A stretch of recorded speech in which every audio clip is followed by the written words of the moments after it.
Hello, hello, comment ça va? Sois le bienvenu.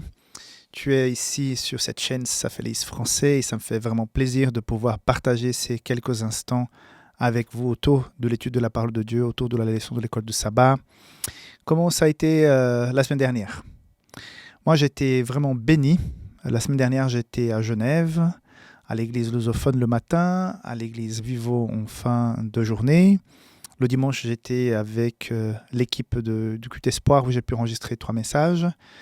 Donc, j'étais à quelque part dans 2 églises différentes et un studio. Donc, ce voyage le week-end dernier m'a fait un grand bien. Donc, j'ai eu plusieurs personnes de l'église de Genève qui m'ont dit qu'ils suivaient un peu les émissions. Donc, salutations à tous ceux de Suisse, de Genève. Dans quelques semaines, je serai à Paris, je crois qu'à Poissy, pour un week-end aussi avec une église. Donc, de temps en temps, maintenant que je n'ai pas une église vraiment attitrée, je peux faire des escapades, ce qui était un peu compliqué pour moi auparavant. Et ça m'a fait vraiment plaisir de rencontrer les frères et sœurs de Suisse.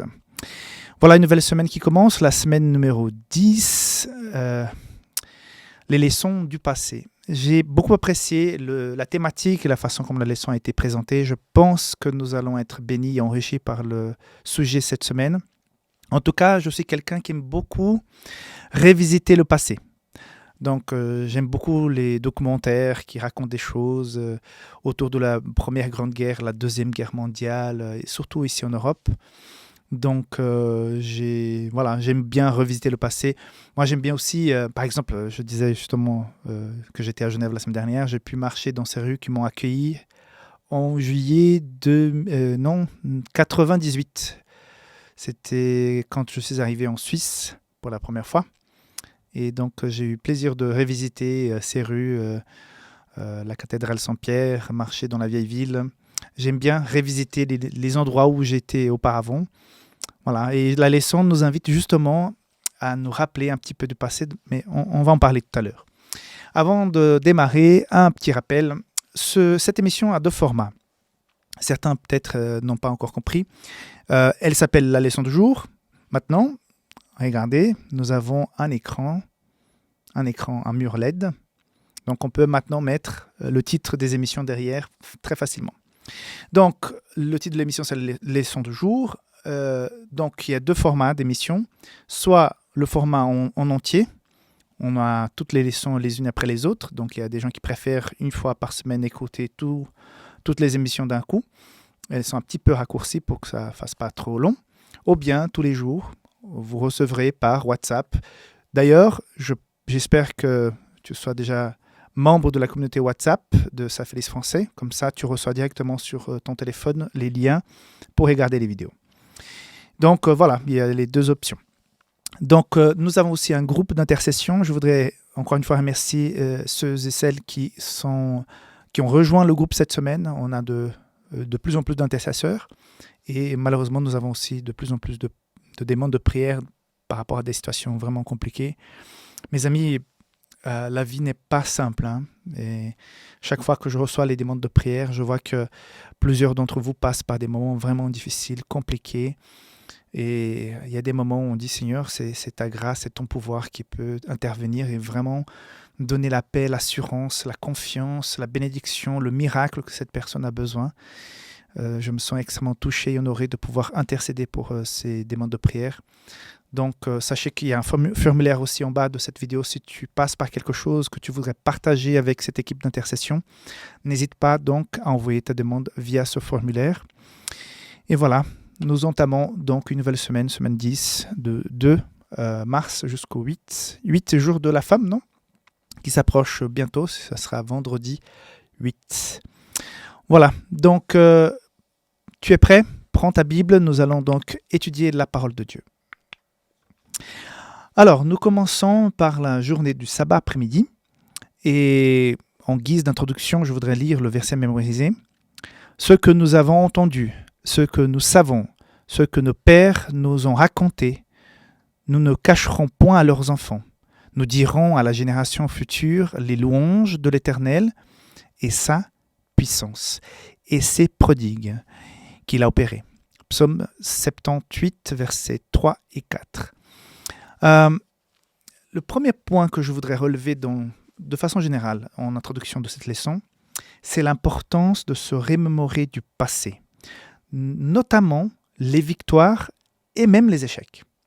Alors, quand on lit ce verset, on comprend que l'idée derrière la tête de l'auteur, c'est que nous n'oublions pas les choses du passé, qu'elles soient bonnes ou parfois difficiles, parce que d'un côté, quand on voit la puissance de l'intervention de Dieu dans notre vie, dans le passé, quand on se souvient de cela, ça nous renforce, ça nous anime et ça renforce notre conviction que s'il a agi par le passé, il va quand même encore et toujours agir dans le présent et même dans l'avenir. Donc, vu l'importance de se remémorer, parfois on se demande mais pourquoi tant de mémorial par-ci, mémorial par-là. L'être humain a besoin aussi de se remémorer. Parfois, quand je viens à travailler ici, je vois souvent une croix avec des fleurs au bord de la route. Donc, il y a quelqu'un qui est parti, qui est décédé à cet endroit. Et je pense que pour la famille, c'est en guise de respect à chaque fois que les gens qui étaient proches de cette personne décédée passent par là, c'est une façon de se dire, voilà, je rends quand même honneur à la mémoire de telle personne qui est partie justement ici. Donc, c'est un petit rappel de la valeur de son existence. Or, quand nous vivons des choses avec Dieu, quand nous sommes bénis par sa puissance, par un miracle, quand nous sommes touchés par un miracle de Dieu, nous devrions aussi bâtir des mémoriaux pour pouvoir nous en rappeler, parce que nous avons cette tendance à être des oublieurs et parfois on commence à questionner, douter et il suffit parfois peut-être de se tourner vers le passé et se dire mais Seigneur, tu as fait ceci, tu as fait cela. Je me souviens, ceux qui ont un journal, j'ai vraiment... je voudrais vraiment avoir un journal, mais j'ai déjà essayé 3-4 fois, j'y arrive pas. Donc j'ai écrit quelques jours et après, j'ai tellement de choses à faire que je laisse tomber. Mais ceux qui ont l'habitude d'écrire un journal, je pense qu'ils ont une bénédiction, ils ressentent une bénédiction en relisant leur passé et ils vont se rendre compte de la puissance de Dieu. Moi, j'ai un petit journal de demandes de prière. Toutes les demandes de prière que j'ai fait depuis presque 20 ans sont là. Et donc, de temps en temps, je prends ce petit cahier et je vois, waouh, répondu. Et j'aime bien mettre répondu, réglé, ou bien adapté, parce que parfois, on demande quelque chose et Dieu change un petit peu la donne. Donc, ce genre de mémoriaux en général qu'on peut avoir dans la vie sont très importants. Et les psaumes que nous allons voir aujourd'hui dans la leçon de cette semaine, ce sont des mémoriaux qui nous invitent à nous rappeler du passé et à nous donner ce courage de dire écoute, mon Dieu est grand, mon Dieu est fort, mon Dieu est réel, est présent, il a déjà fait des belles choses dans ma vie par le passé, et non seulement le nôtre, mais dans le passé de l'Église, on va aussi en revenir en détail. Donc il va continuer d'agir. Donc voilà le message central de cette semaine. Et comme en guise d'action pratique, j'ai quelque chose à te proposer.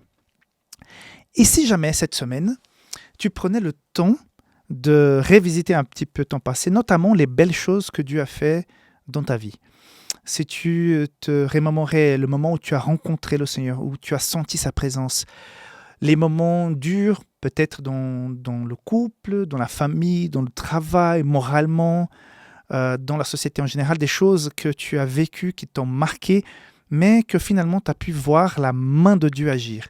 Je pense que si tu faisais un petit résumé de quelques bénédictions que tu as reçues dans le passé, ça te fera un grand bien spirituel de revivre un petit peu ces moments-là. Donc voilà, dis-moi dans les commentaires si tu penses faire ça, si tu l'as déjà fait ou si tu fais déjà par habitude, et quel est l'impact que ça a dans ta vie. Hello les amis, bienvenue, leçon de l'école de sabbat, dimanche, dans cette leçon numéro 10, dans le titre « Leçon du passé ». Aujourd'hui, nous avons donc le psaume 78, qui est un psaume qui raconte le passé, mais ne raconte pas que les bonnes choses, aussi les mauvaises. Nous allons donc voir ça. Attaquons donc le dimanche 3 mars, psaume 78, qui raconte dans l'histoire de ce psaume 3 moments de la vie du peuple d'Israël, donc l'exode, l'installation à Canaan et à la fin, 2-3 versets qui parlent de David et son appel. Donc, dans tous ces psaumes, qui est un psaume d'Asaph, n'est pas un psaume de David, il est question donc de la fidélité de Dieu et de l'infidélité de l'homme. Donc, je t'invite à réfléchir un petit peu sur quelques versets que je voudrais mettre un peu le relief. Verset 24 du psaume 78. Il fit pleuvoir sur eux la manne pour nourriture, il leur donna le blé du ciel. Ils mangèrent tous les pains des grands. Il leur envoya de la nourriture de satiété. Il fit souffler dans les cieux le vent d'Orient, et il amena par sa puissance le vent du midi. Il fit pleuvoir sur eux la viande comme de la poussière, et comme le sable des mers, les oiseaux ailés. Donc on voit dans ce moment de l'histoire où le peuple de Dieu avait faim, ils avaient aussi chaud. Donc pendant la journée, il y avait une espèce de nuée qui les couvrait. On parle le peuple qui est dans l'Exode, non? Et puis il y avait la colonne de feu quand il faisait froid la nuit. À savoir que dans cette partie du monde, il fait très chaud pendant la journée et très froid pendant la nuit. On dirait Madrid, ici c'est la même chose. Il fait très chaud pendant la journée et très froid aussi la nuit. Donc on voit dans cette histoire que le peuple a été grandement béni. Imaginez-vous, moi j'ai senti des choses avec Dieu, j'ai pu constater la main puissante de Dieu sur la vie de certaines personnes, sur la mienne. J'ai vu des miracles à quelque part, quand des gens qui étaient soit très malades, soit découragés, ont vécu un changement radical et qui sont devenus joyeuses, remplies du Saint-Esprit, qui sont devenus des bâtons spirituels. J'ai été témoin. Mais de voir des choses comme ça, la manne qui tombe, de la viande, de ces oiseaux qui tombent du ciel pour qu'ils puissent manger, la colonne de feu, cette couverture en nuée pour protéger du soleil, on peut se dire, mais ces gens, ils étaient vraiment bénis parce qu'ils ont vu ces choses-là. Et j'imagine qu'à ce moment-là, ils étaient très impactés. Mais ce qu'on constate par la suite de l'histoire, c'est que même ces événements marquants, extraordinaires, visuellement, marquant par rapport à la présence de Dieu, le peuple, c'est pas pour autant qu'ils étaient plus fidèles. Malgré tout ça, malgré ces apparitions fantastiques du pouvoir de Dieu au travers ces choses, ça n'a pas impacté au point de véritablement que ces gens puissent avoir une conversion profonde dans leur cœur. Parfois, on se dit, mais si j'étais là, si j'avais vu ceci, si j'avais touché Jésus, si j'avais été là au moment où la mer Rouge s'est ouverte pour pouvoir traverser, moi, je serais rempli de reconnaissance, je croirais en Dieu. Tous les jours de ma vie, je ne pourrais plus jamais me loin de Dieu. Peut-être nous aurions eu le même comportement, parce que le psaume 78 raconte que Dieu a fait tellement de bonnes choses, choses impressionnantes, et malgré ça, le peuple était infidèle. Et je pense que l'être humain, l'essence de l'être humain n'a pas changé. N'a pas changé. Nous sommes très semblables à ces personnes-là, qui pouvons parfois voir, sentir, entendre des manifestations divines, mais que facilement, face surtout à l'épreuve, on oublie ces choses. Et on rend le bras de Dieu court, parce que c'est comme s'il avait le pouvoir, plus le pouvoir d'agir dans ta vie, dans ma vie. Donc ce psaume 78, c'est un rappel. Rappelle-toi, il faut remémorer toutes les belles choses et les puissantes choses que je fais dans ta vie par le passé. Je ne cache pas les erreurs. Pourquoi? Parce que parfois, les erreurs sont beaucoup plus parlantes que toutes les fois où on a eu la victoire. Parce que le goût de la victoire, ça passe très vite. Mais le goût de la défaite, il est amer et on s'en souvient peut-être plus facilement. Donc, ces goûts amers, parfois des choses que nous n'avons pas vaincues, nous avons été en fait battus, peut être de grands enseignements. Parfois, quand on faillit sur un domaine dans la vie, c'est peut-être là où on devient plus sage après. Normalement, ça devrait être le cas. J'ai rencontré des gens qui ont raté la cloche, quoi. Ils ont loupé certaines choses dans leur vie, et c'est là qu'ils deviennent beaucoup plus matures, même pour conseiller d'autres personnes en disant, mais écoute, j'ai déjà passé par là, j'ai vécu ça, en tout cas, écoute, ça fait pas comme ça, ne t'attends pas à autre chose, attention, ça peut arriver, parce que, voilà, je ne veux pas être invité à la déprime en nous rappelant des choses qui ont été peut-être des mauvais choix ou des moments difficiles, mais les moments difficiles nous enseignent beaucoup aussi. Et d'ailleurs, nous, on va encore voir ça dans la semaine, quand on voit les erreurs des autres, on devait être beaucoup plus sage en évitant les mêmes erreurs parce qu'on a déjà vu devant nous des témoins par rapport à certaines choses qui ne marcheront pas. Ça va pas être une bénédiction parce qu'on a déjà constaté dans la vie de plusieurs personnes, ils ont fait le même chemin, ça n'a pas bien fini. Pourquoi ça pourrait être différent avec moi? Donc, en regardant aussi les erreurs des autres, on peut grandir spirituellement. Et le psaume 78, il est en train de dire, écoute, voici les bénédictions de Dieu, mais voici les moments où ils étaient à côté de la plaque. Et puis, je finis très rapidement, parce que je trouve quand même, de la part d'Asaph, beau de faire ces quelques versets, courts versets sur David.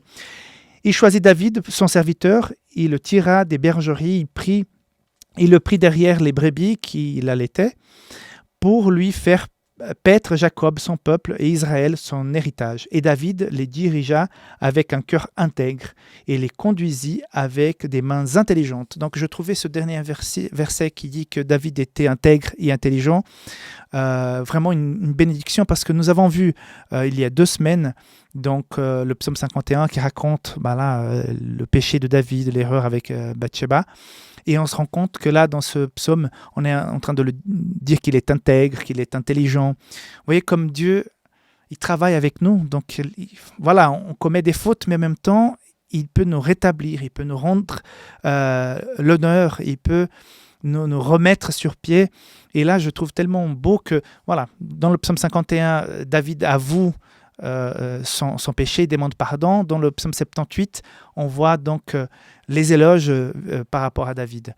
Il faudrait que je recherche un petit peu pour voir à quel moment ces 2 psaumes ont été écrits. Je n'ai pas pensé à faire ça avant, si c'était avant ou après, mais voilà, c'est dans la même Bible, dans le même livre. On voit comme Dieu traite les personnes. Il peut rétablir l'honneur pour ceux qui ont commis des fautes par le passé, mais voilà, que ces fautes, que ces erreurs que nous avons commises par le passé puissent nous aider à mieux avancer dans la vie. Hello mon ami, comment ça va? J'espère que cette belle journée est commencée pour toi avec cette envie de vivre une journée avec Dieu, que tu puisses sentir sa présence à tes côtés parce que Dieu est présent, Dieu est grand, est puissant. Parfois on le diminue, parfois on oublie sa puissance, mais voilà, tu as un Dieu qui est victorieux, qui veut marcher à côté de toi aujourd'hui. J'espère que tu vas l'autoriser à être à tes côtés, à te bénir et que tu pourras être sous son influence pendant la journée pour toutes les décisions que tu devras prendre, que la sagesse de Dieu puisse véritablement t'inspirer. Nous voici dans la leçon du lundi, nous sommes dans cette semaine 10, donc le titre de cette semaine c'est se rappeler du passé, donc les leçons du passé. Aujourd'hui, lundi 4 mars, se rappeler de l'histoire et louer Dieu. On voit dans le psaume 105, qui est le psaume d'aujourd'hui, ce besoin de se rappeler de l'histoire. On va en revenir plus en détail. Alors, tout d'abord, on voit que dans ce psaume 105, il est question d'alliance. C'est un rappel par rapport à l'alliance que Dieu a fait avec Abraham et avec nous tous. Donc, le père de tous, de l'alliance divine d'Israël et spirituelle, donc à l'époque charnelle, aujourd'hui spirituelle, c'est Abraham. C'est par lui que tout commence, Genèse chapitre 12. Donc à quelque part, le rappel qui nous est fait avec ce psaume, c'est que Dieu a tenu parole. Dieu a fait un pacte avec l'être humain. Il a voulu créer son peuple pour que ce peuple puisse être témoin de la grâce, de la puissance, de l'amour de Dieu, quelque chose de plus réel et plus palpable pour que les gens puissent voir, voilà, ce sont les enfants de Dieu, regarde comme il les traite, voilà comme ils sont bénis, pour que ça puisse faire une espèce d'évangélisation par l'exemple, par le témoignage. Ok ? Et finalement, ça ne s'est pas bien passé, vous connaissez l'histoire, mais malgré tout, Jésus est venu. Et aujourd'hui, nous vivons une nouvelle alliance. Ce n'est pas que l'ancienne était mauvaise et la nouvelle est la bonne, c'est une continuité dans une nouvelle phase. Et par Jésus, nous vivons aujourd'hui cette alliance spirituelle avec le message d'Abraham, c'est-à-dire constituer un peuple qui lui appartient. Par contre, il y a un point que je voudrais relever ici,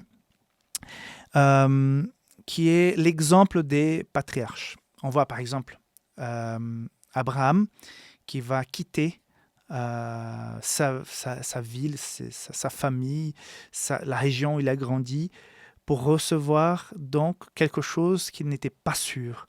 Donc il va laisser le certain pour l'incertain. Donc je sens que l'auteur de ce psaume nous invite à faire confiance comme ces grands hommes ont fait confiance. Jacob, à quelque part, même s'il a failli, même s'il a été appelé Jacob, plus tard, il va revenir, il va se battre avec Dieu, il va se faire appeler désormais Israël, parce que ces hommes avaient quelque chose d'alliance avec eux. Donc, ils se sont imbibés de cette alliance, ils ont été des vrais héritiers. Et aujourd'hui, toi et moi, nous sommes aussi ces héritiers par rapport à cette alliance.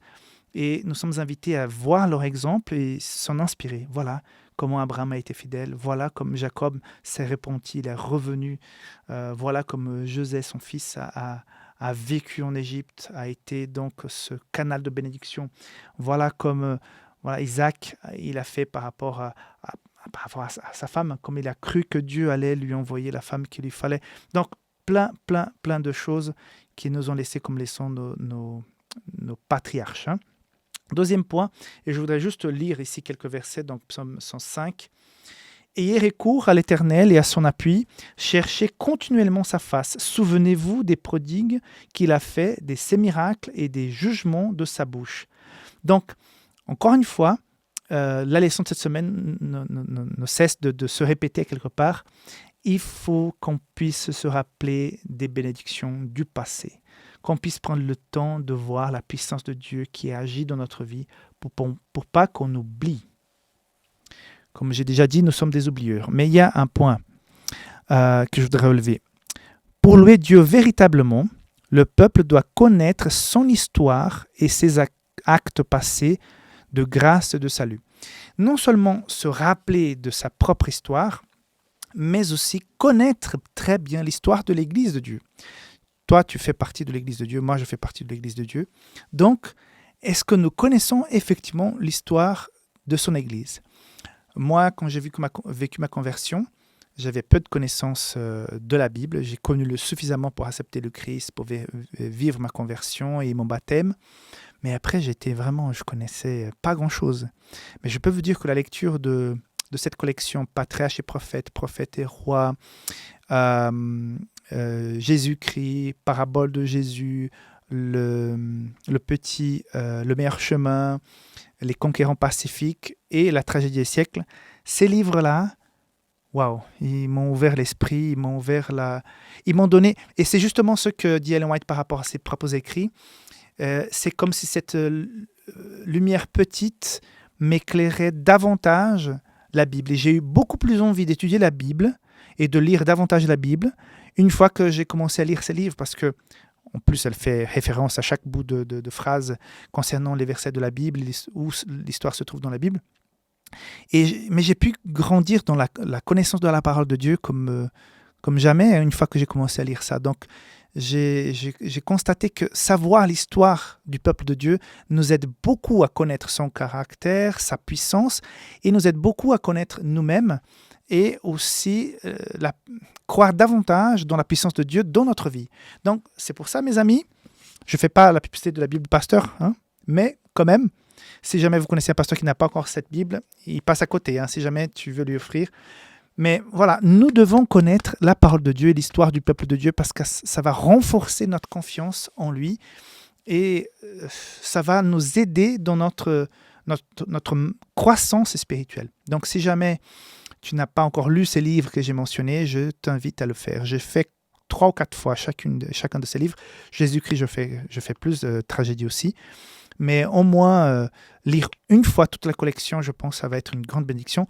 D'ailleurs, ici à Safélise, on est en train de préparer à nouveau le coffret avec les 5 livres, voilà, pour un prix assez abordable, parce qu'on va faire avec le même papier de la Bible, donc papier Bible, d'ici la fin de l'année. Je pense qu'au mois de septembre-octobre, on va commencer à recevoir et à mettre en ligne pour la vente ça. Donc, je vous recommande vivement de lire ces livres. Aujourd'hui, leçon donc 5 mars, psaume 106, un psaume très intéressant qui va parler sur les péchés d'Israël. Encore une fois, un psaume qui fait un rapport pas très glorieux du peuple de Dieu, qui va décrire des choses, même va parler même d'Athan, qui a voulu être le remplaçant de Moïse, mais qui a mal fini.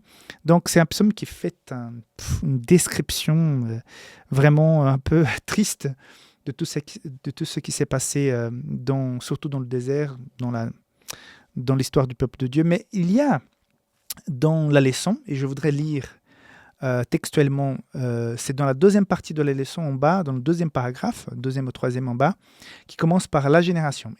Écoute bien ce qui est dit. La génération actuelle admet qu'elle est encore pire que ses ancêtres parce qu'elle a connu les conséquences des iniquités des générations précédentes et la façon dont Dieu a exercé sa grande patience et sa grâce en les sauvant, bien qu'elles aient délibérément marché dans la voie de la méchanceté dans le passé. Si cela était vrai pour eux, imaginez à quel point cela l'est encore pour nous aujourd'hui, qui avons la révélation du caractère de Dieu et de sa grâce salvatrice en Jésus et sur la croix. Donc, c'est-à-dire que parfois, on est vraiment confortable, on regarde ces gens, on dit mais oh, qu'ils étaient méchants, oh, comme ils étaient faibles, oh, comment ils ont pu faire telle ou telle chose. Je voudrais juste te rappeler qu'on n'est pas mieux. Comme j'ai déjà dit, je crois, le sabbat en introduction, on n'est pas mieux. Et là, on est en train de voir que les générations qui chantaient ces chants, qui lisaient ces psaumes, elles étaient à quelque part plus confortables parce qu'elles avaient vu les péchés, elles avaient vu les conséquences, elles constataient que s'éloigner de Dieu ne marche pas, ça ne vaut pas la peine. Mais malgré cela, ils vont refaire la même chose. Donc, même s'ils pensaient à cette époque qu'ils pourraient éventuellement apprendre de leurs erreurs et mieux marcher devant Dieu, ça ne s'est pas passé ainsi. Donc, nous avons beaucoup plus. Eux, ils avaient quoi? Ils avaient le Pentateuque. Ils avaient quelques prophètes. Et puis, tout à coup, nous avons aujourd'hui beaucoup plus que ces gens. Nous avons la venue de Jésus, les évangiles, le Nouveau Testament, l'Apocalypse, nous avons l'esprit de prophétie. Nous avons tellement d'informations, tellement d'interpellations spirituelles, de rappels spirituels, qu'on pourrait se dire, mais c'est sans excuse. Nous avons constaté par l'histoire que s'éloigner de Dieu, on n'est pas gagnant. On a le droit de le faire. Peut-être je parle aujourd'hui à quelqu'un qui s'est éloigné de Dieu. Tu n'as pas eu la foudre qui est tombée sur ta tête le jour où tu as quitté l'église. Loin de là. Mais on constate après les conséquences, le manque de paix, le manque d'assurance par rapport à l'avenir, ce sentiment de culpabilité, des choses qui n'ont pas été réglées avec Dieu. Tu sens qu'elles sont là, des choses que tu as dites, commises, qui sont là et qui te pèsent parce que tu n'as pas véritablement pu mettre ça entre les mains de Dieu totalement. Et tu sens le poids. Je sais que si tu as connu le Christ une fois et que je ne sais pas pour quelle raison tu t'es éloigné, tu comprends que ce n'est pas la même chose. Il manque un truc, il manque un bout. Donc, quand on lit les histoires de ces gens dans les psaumes et dans l'ensemble de la Bible, c'est pour nous interpeller, pour se dire, voilà, ils ont commis des erreurs, je pourrais apprendre de leurs erreurs. Ceux qui chantaient les psaumes, ceux qui lisaient les psaumes tout au début, on dit, waouh, on est avantageux par rapport à ces gens.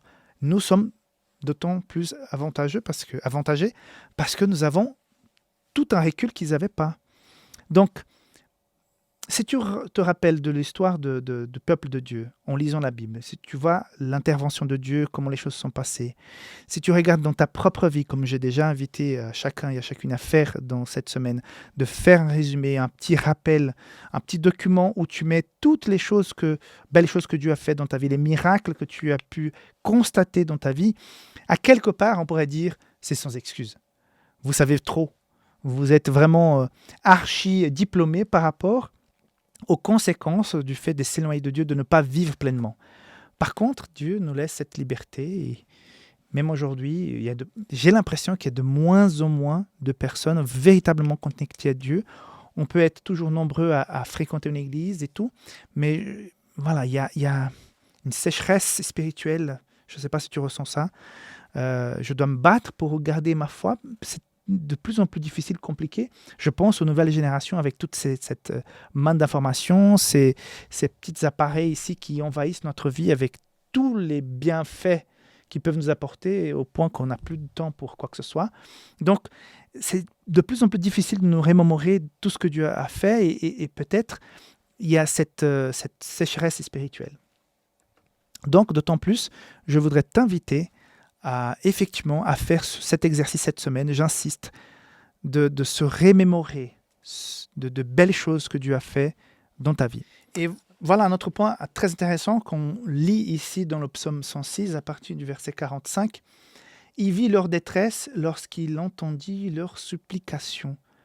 Voilà ce Dieu qui attend notre demande de pardon, notre repentance. Waouh! Il vit leur détresse lorsqu'il entendit leurs supplications. Il a eu pitié selon sa grande bonté. Voilà, ça c'est l'essence de notre Dieu. Quand on se remémore des erreurs du passé, que ce soit de l'histoire d'Israël, que ce soit la nôtre, Dieu nous invite à la repentance, à se dire, voilà, Seigneur, j'ai besoin de toi. Tu es tellement grand et plein de pouvoir pour me pardonner.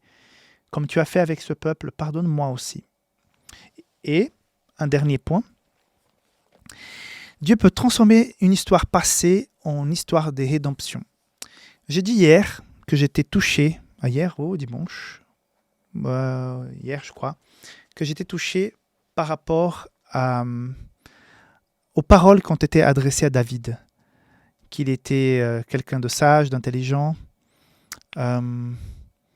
Dieu peut rétablir la vie de quelqu'un.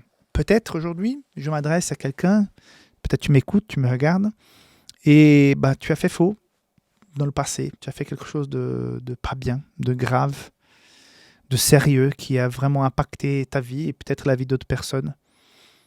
Voilà, je ne vais pas énumérer les choses, tu sais exactement ce que tu as vécu si jamais. Tu as donc ce sentiment d'avoir raté la cible, le péché c'est rater la cible. Voilà que ce psaume nous appelle aussi à croire à la rédemption. Dieu peut transformer un passé pas très glorieux en quelque chose de nouveau. Donc, notre Dieu est spécialiste dans la rénovation. Moi, je vis actuellement dans une maison qui a déjà un certain âge, qui a été rénovée. Et voilà, c'est plaisant d'être dans une maison rénovée. Quand tu peut-être as loué une fois et puis tu rentres dans une maison qui a été récemment construite, l'appartement qui est tout neuf, tout ça, ça fait plaisir. Et peut-être tu te sens un petit peu en ruine en ce moment, un peu, pas mal de fissures dans les murs, la canalisation qui ne fonctionne pas, les fenêtres un peu abîmées et tout. Si tu fais venir l'architecte dans cette maison et qui peut la rénover, après tu seras dans la même maison, mais tout sera différent, tout sera nouveau, tout sera plaisant dans cette maison. Et c'est ça que Dieu veut faire dans ta vie. Si jamais tu as raté la cloche, Dieu souhaite faire quelque chose de nouveau avec toi.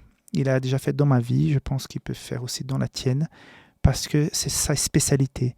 Donc, comme le peuple d'Israël, qui était à un moment béni, mais qui finalement a raté la cible, a commis des erreurs, a fait des mauvais choix, s'est éloigné de Dieu. Dieu les a rétablis, a renouvelé son alliance. Et aujourd'hui, nous attendons le retour de Jésus. Nous ferons partie de ce peuple élu avec le Seigneur et nous vivrons avec lui tous les jours. Il va renouveler cette maison en ruine. Et il veut commencer par toi. Revenons donc sur notre psaume d'aujourd'hui, 80, la parabole de la vigne du Seigneur. Donc, c'est-à-dire qu'il y a dans un psaume une parabole. Parfois, on oublie qu'il y a ces paraboles au-delà du Nouveau Testament.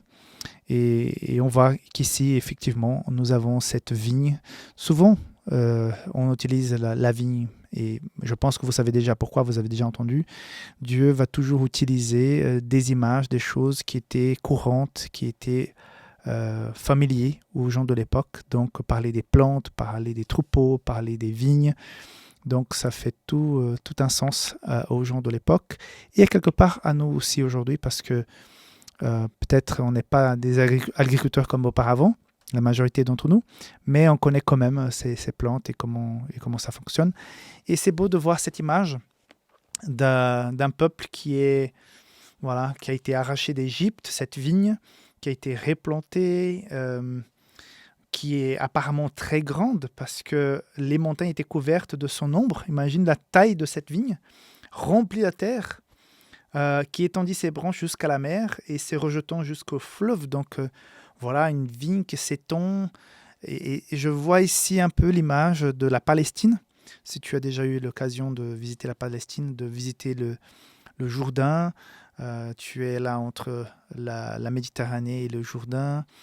Mais l'endroit qui m'a le plus touché, que j'ai été content de visiter, que c'est vraiment beau, si un jour tu peux visiter la Palestine, Israël, c'est le lac, euh, le mar de Galilée, on appelle la mer, non? Mais c'est tellement beau. Et je pensais tout petit, mais il est immense. Il est vraiment grand, le lac de Galilée, la mer de Galilée. Euh, et c'est vraiment bien aménagé tout autour. Tu peux visiter plusieurs petits ports, les montagnes autour, il y a aussi un peu de plaine. Il y a plein de vignes qui sont plantées aussi. Les terrains qui sont vraiment en pente, il y a plutôt des vignes qui sont plantées. C'est vraiment beau de voir cet endroit. Et voilà, quand j'imagine cette image ici de la parabole de la vigne qui s'étend entre le fleuve et la mer, donc tout de suite on pense à la Palestine. Voilà, parenthèse, je ferme la parenthèse. Donc on voit la poursuite de l'image et puis cet appel à la fin. Que ta main soit sur l'homme de ta droite, sur le Fils de l'homme qui t'est choisi. Et nous ne nous éloignerons plus de toi. Fais-nous revivre. Et nous invoquerons ton nom. Éternel, Dieu des armées, relève-nous. Fais briller ta face. Et nous serons sauvés. Donc, un appel du peuple qui était en détresse. C'est un psaume d'Asaph qui a besoin de retrouver cette alliance, cette connexion à Dieu. Donc, je ne sais pas ce que tu en penses, mais les images dans la Bible sont très importantes parce que nous avons parfois besoin d'entendre certaines choses de façon simple. La façon comme Dieu et comme Jésus, quand il va faire ses discours, ses prédications, ses paraboles, d'utiliser des choses simples de la vie pour pouvoir nous expliquer des choses profondes, parfois fait en sorte que certaines personnes qui ont déjà des préjugés n'arrivent pas à comprendre. Et voilà, la Bible est cette façon toute simple pour les cœurs sincères et simples de comprendre ce que Dieu veut dire par des mots accessibles. Une chose que je pense en tant que pasteur quand je prépare une prédication, c'est la manière de rendre l'information, le message, le contenu le plus abordable possible. Qu'un enfant puisse se dire, bah, tiens, j'ai retiré quelque chose de cette prédication. Un jeune puisse dire, bah, j'ai retiré quelque chose. Un adulte dit, mais voilà, quelqu'un qui est nouveau dans la foi, comme quelqu'un qui est déjà chevronné, qui puisse, en écoutant le message, se dire, tiens, je retiens quelque chose. Donc, parfois, on a la tendance de vouloir compliquer, montrer qu'on sait plein de choses. Moi, j'étudie donc l'hébreu, le grec, donc j'ai les livres, la Bible en hébreu, en grec, qui peut m'aider, les concordances, l'interlinéaire et tout ça. C'est sympa de pouvoir parfois exploiter un texte et voir le sens premier, le message qu'on peut appliquer aujourd'hui.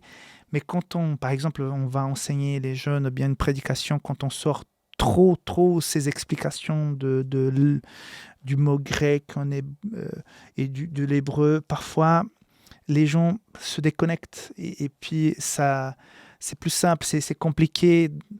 Voilà. Je sais que certains peuvent dire c'est trop simpliste, on voudrait plus de... Je pense que l'étude approfondie, il est pour les groupes de maison, pour l'étude personnelle, pour l'étude en famille, en couple, entre deux amis. J'ai des amis qui mais sont mordus des prophéties. Ils peuvent passer des heures à parler des prophéties et faire des connexions. Mais c'est super. Mais d'autres non.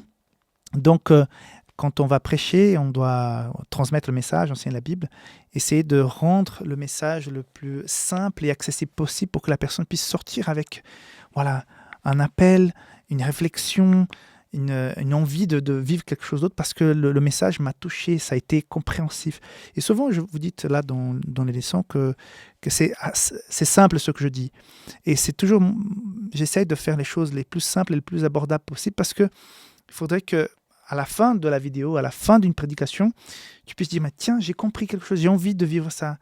C'est pas seulement l'exhortation, mais c'est aussi de donner envie aux gens de s'inspirer davantage sur les valeurs de la parole de Dieu pour pouvoir se nourrir de ça et partir pour la vie pratique, quoi. Parce que la vie, en fait, elle est pratique. On peut avoir plein de théories, mais c'est ce qu'on vit, qu'on fait chaque jour qui fait la différence. Donc, il faut partir de l'église, il faut partir d'une étude avec des envies pratiques d'action, de changement. Mais revenons à notre psaume 80. Ce psaume souligne l'importance de retourner aux sources. Et fait cet appel, Seigneur, pitié, on sait que tu peux nous sauver, on sait que tu peux rétablir notre ancienne situation. Parce que nous étions bien établis, nous avions la mer, nous avions le fleuve, nous donnions de l'ombre aux montagnes, nos branches étaient bien grandes, et nous voici aujourd'hui déterrés, desséchés. Et là, donc, l'auteur, donc Asaph, va faire cet appel. Seigneur, donne-nous à nouveau de la sève pour qu'on puisse à nouveau être fort, à nouveau être bien robuste pour affronter la vie. Hein. Un autre point nous rappelle aussi la promesse de bénédiction d'Aaron. Mes amis, la bénédiction de Nombre 6, bénédiction d'Aaron, c'est vraiment quelque chose de puissant. Et d'ailleurs, c'était pas prévu, mais je pense que nous devrions davantage bénir. Tu n'es pas un sacrificateur, moi non plus, je suis un pasteur, ok, consacré au ministère pastoral, mais nous sommes tous, à quelque part, oui, des sacrificateurs spirituels. Et Dieu nous invite à recevoir des bénédictions et à les partager. Donc, si je reçois de la bénédiction, si je suis invité à partager, je suis aussi invité à bénir les gens. Qu'est-ce que c'est bénédiction ? De façon très simple, bénédiction, c'est un souhait de cadeau que tu mets sur quelqu'un d'autre. C'est-à-dire que tu souhaites que la personne soit bénie, qu'elle reçoive un gift, un présent, pour qu'elle se réjouisse, pour qu'elle puisse être plus contente, plus joyeuse, plus confiante, plus pleine avec plus d'entrain. Donc quand tu dis, par exemple, à tes enfants, que Dieu te bénisse, je ne pars jamais de la maison sans prier pour mes enfants, pour ma famille. Quand on est ensemble, quand on n'est pas ensemble, si on sort de la maison, on prie. Et je demande toujours cette bénédiction du Seigneur, ce souhait de quelque chose de bien sur la personne pour qui tu pries en guise de bénédiction. Donc, bénis aussi les personnes qui sont autour de toi. On a parlé, je ne sais pas, il y a quelque temps, du fait qu'on peut bénir Dieu. Je ne sais pas si tu te souviens, je crois que c'est dans la leçon de l'école de sabbat. Et aujourd'hui, je voudrais que tu puisses aussi bénir les autres. Dire, Seigneur, voilà, je te demande la bénédiction sur cette personne. Que tu puisses prier aussi pour que cette bénédiction vienne sur les autres. Hein. Maintenant, on va ici dans cette bénédiction d'Aaron. Parle à Aaron, et à ses fils, et dit, vous bénirez ainsi les enfants d'Israël. Vous leur direz, que l'Éternel te bénisse et qui te garde. Que l'Éternel fasse luire sa face sur toi et qui t'accorde sa grâce. Que l'Éternel tourne sa face vers toi et qui te donne la paix. C'est ainsi qu'ils mettront mon nom sur les enfants d'Israël et je les bénirai. Donc, on voit cette invitation à que les enfants d'Aaron puissent aussi souhaiter cette paix, cette grâce, cette bénédiction qui garde les enfants quand ils la reçoivent. Ceux qui ont le cœur ouvert, ceux qui ont le désir de sentir la présence de Dieu dans leur vie. Mes amis, sentir la présence de Dieu dans sa vie, sentir cette bénédiction, cette présence, ça n'a pas de prix, c'est la meilleure chose qu'on puisse avoir quand on part pour aller à l'église, quand on part pour faire une visite, quand on part d'un hôpital parce qu'on a été prié, on a été bénir quelqu'un, on a été souhaiter du bien dans la vie d'une personne suite à une visite. On se sent à la fin aussi presque autant béni que la personne pour qui nous avons prié, à qui nous avons souhaité cette bénédiction. Donc, je pense que nous devrions davantage bénir les autres et davantage demander la bénédiction de Dieu. Parce que ce psaume nous rappelle que nous sommes cette plante qui a besoin de la sève, et cette sève est dans le Saint-Esprit, et que nous pouvons par la suite, une fois que nous avons cette sève, la partager en bénissant les autres. Voilà, aujourd'hui, il est question dans cette leçon de jeudi de la louange, entre autres. Mais on commence par la louange. Avant toute chose, la louange, mes amis, nous devons lire la Bible pour nous nourrir de la parole de Dieu. Nous devons prier pour parler avec Dieu, donc établir une relation plus proche. Nous devons témoigner de ce qu'on vit avec Dieu autour de nous. Mais je pourrais même dire que nous devrions aussi rajouter dans cette liste de démarches spirituelles la louange, le fait de prendre du temps pour louer Dieu. Parfois, je loue Dieu dans la voiture, je mets des chants chrétiens et puis ça chante, faux, mais ça chante. Et je pense à Dieu. Et ces moments sont... Voilà. Le matin surtout, je mets souvent des chants qui me ramènent la paix, le courage, parce qu'on commence la journée, il faut bien commencer avec des notes d'encouragement. Et parfois, quand il y a des soucis, tout ça, donc je mets aussi dans la voiture des chants. Et souvent, quand je fais mon culte personnel, ma méditation, je commence par des chants. Et je disais quelque chose l'autre jour, et je me suis rendu compte que je parle d'autres langues. Mais quand je veux avoir, je ne sais pas, des chants qui me préparent davantage à la méditation, je mets des chants français. Je ne sais pas pourquoi. Ça fait des années que je suis dans la culture française et peut-être les chants français, on dirait qu'ils me rapprochent davantage de Dieu. J'en sais rien. Mais en tout cas, j'ai cette tendance à mettre des chants français quand je veux vraiment vivre un moment spirituel plus fort. Je ne sais pas ce que ça veut dire, mais voilà, je partage avec vous.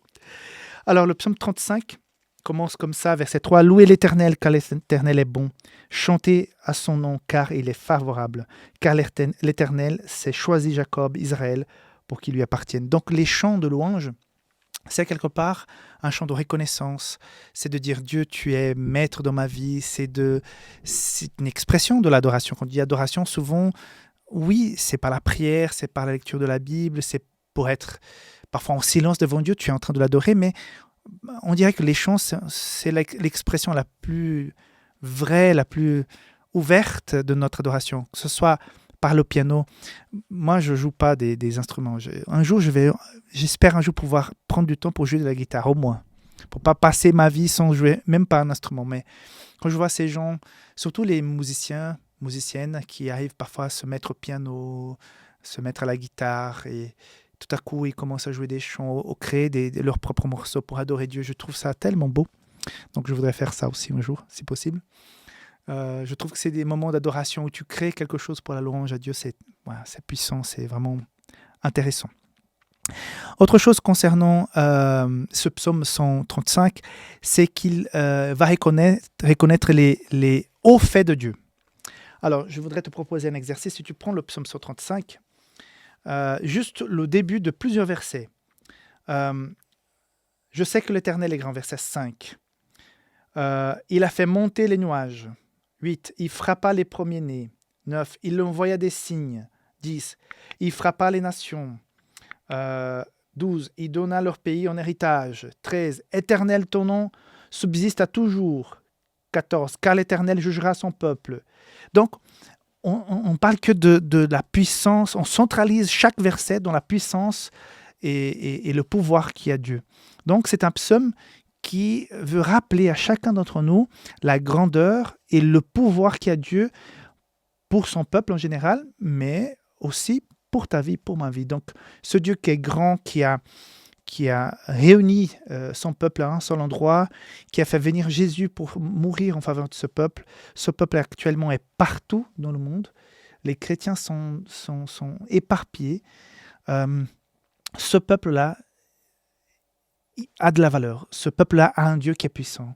Et donc ce psaume nous invite à l'adoration parce que nous avons vu, nous avons constaté son pouvoir. Et ce pouvoir est toujours disponible à chacun, à chacune qui souhaite le sentir ou qui souhaite toucher sentir ce goût de puissance, de la grandeur de Dieu. Autre chose aussi dans ce psaume qui va condamner l'idolâtrie et exhorte à l'adoration exclusive de Dieu en tant que créateur et sauveur. C'est pour ça que l'adoration est quelque chose de très important, à tel point que tout ce qui nous rapproche, tout ce qui est puissant, qui nous rapproche de Dieu, l'ennemi va essayer de faire un truc parallèle. Parfois, nous avons les produits originaux qui sont de bonne qualité, qui vont tenir longtemps, qui vont te protéger des accidents, du mauvais usage. Il y a d'autres produits qui sont des copies, qui vont parfois ne pas fonctionner correctement, ils ont l'apparence, mais ils n'ont pas l'essence. C'est pour ça qu'il y a dans ce psaume ce petit rappel concernant l'adoration. La véritable adoration existe seulement quand on est en train d'adorer le véritable Dieu. Donc, si tu aujourd'hui passes ton temps à t'investir de façon déséquilibrée à des choses qui ne sont pas essentielles et qui te prennent un temps fou, c'est peut-être quelque chose d'inoffensif, tu es en train de collectionner de bouchons, j'en sais rien, voilà des trucs bêtes, mais si ça te prend tout ton temps, toute ton énergie, et il ne reste pas grand-chose pour Dieu, pour ce temps que ce soit personnel, en famille ou à l'église, d'adoration, c'est qu'il y a quelque chose qui ne va pas, ça ne va pas tenir longtemps. Tu verras que tu vas finalement finir par te déconnecter de Dieu. Donc, très attention à tout ce que tu, entre guillemets, adores d'autres. Tout ce qui prend de ton temps et à quelque part vole le temps qui était destiné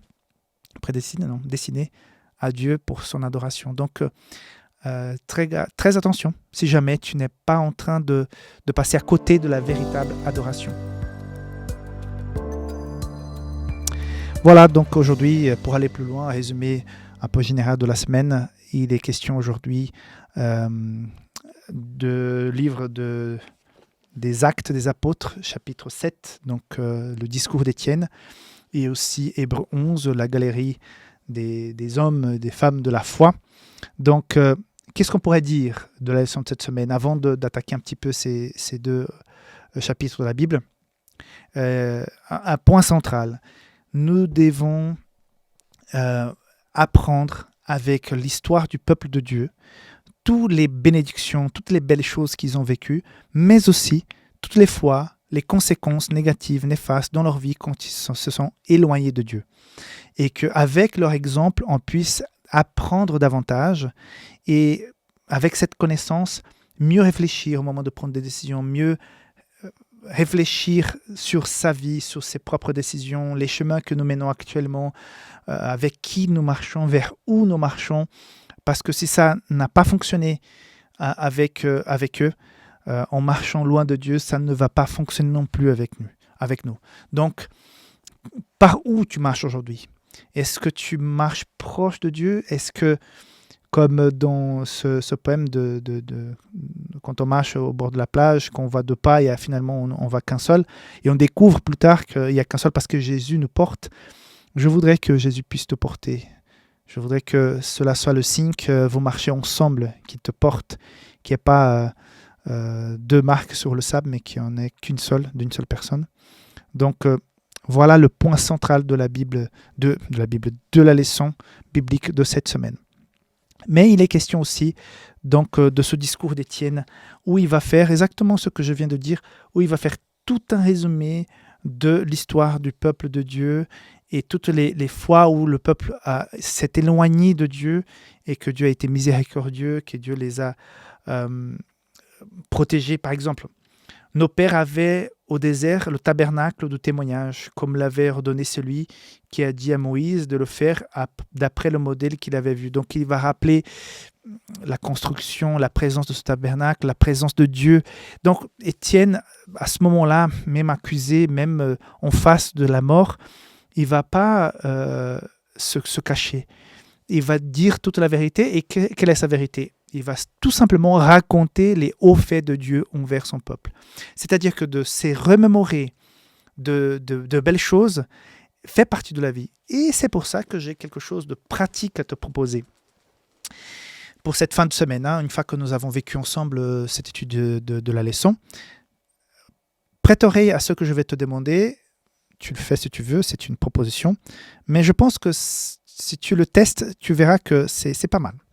Je voudrais que tu puisses te remémorer de une, deux, voire trois choses que quelqu'un t'a fait durant tout au long de ta vie. Quelqu'un qui a fait quelque chose de très bon pour toi, qui a été vraiment une bénédiction dans ta vie. Quelqu'un qui s'est dévoué, qui s'est sacrifié, qui t'a donné un coup de main quand tu avais vraiment le plus besoin, qui t'a accueilli. Moi, je pense à cet instant à une famille en particulier qui m'a accueilli quand je suis arrivé en Suisse. Donc, voilà, chaque fois que je les rencontre, je dis merci parce que vous avez été une bénédiction pour moi à ce moment-là. Donc, il y a d'autres personnes qui t'ont fait du bien.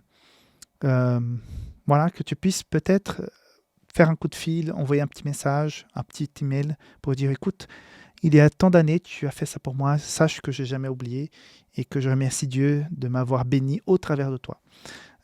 Tu feras un grand bien à cette personne et tu feras aussi un grand bien à toi-même parce que ça va te réconforter dans cette confiance que tu peux avoir en Dieu qui ne te lâchera jamais. Et c'est pour ça d'ailleurs, que nous avons donc ce chapitre dans le livre d'Hébreux, chapitre 11, qui parle tout d'abord de la foi. Or, la foi est une ferme assurance des choses qu'on espère, une démonstration de celles qu'on ne voit pas. Donc, on connaît tout, mais à partir du verset 4, c'est par la foi qu'Abel offrit à Dieu un sacrifice plus excellent que celui de Caïn. Plus tard, il va continuer. Donc, on a ici toute une liste de personnes qui sont remémorées par rapport à des actes de foi. On pourrait dire, mais il faut glorifier Dieu, il ne faut pas glorifier l'homme. Pourquoi on retrouve dans la Bible un chapitre comme ça qui va parler des bienfaits que les hommes, des bonnes actions que les hommes ont fait? On pourrait dire que ça, c'est honorer l'homme. Il faut mettre Dieu à la première place, il ne faut pas mettre l'homme à la première place. Mais tu vois, c'est dans la parole de Dieu. Quel est l'objectif? Ce n'est pas qu'on puisse adorer Abraham, qu'on puisse adorer Abel, qu'on puisse adorer Enoch. J'ai jamais adoré ces personnages bibliques. Ils sont des gens comme nous, mais à ce moment-là, ils ont vécu une expérience de foi qui nous inspire.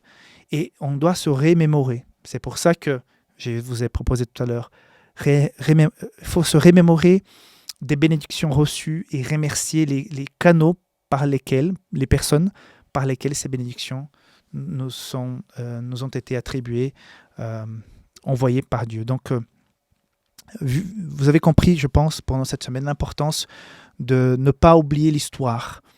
Il ne faut pas tuer l'histoire parce qu'il faut vivre le présent, il faut penser à l'avenir, oui.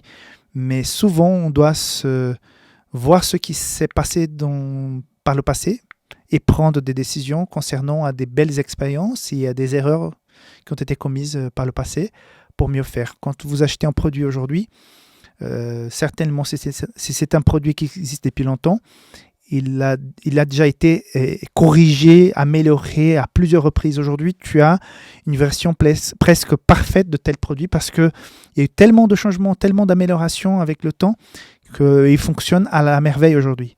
Mais grâce aux versions précédentes moins performantes, que tu peux avoir l'appareil qui te convient aujourd'hui. Donc, c'est très important de nous tourner aussi vers le passé pour voir les belles choses et parfois pour voir les choses qui n'ont pas bien fonctionné, pour mieux avancer dans la vie.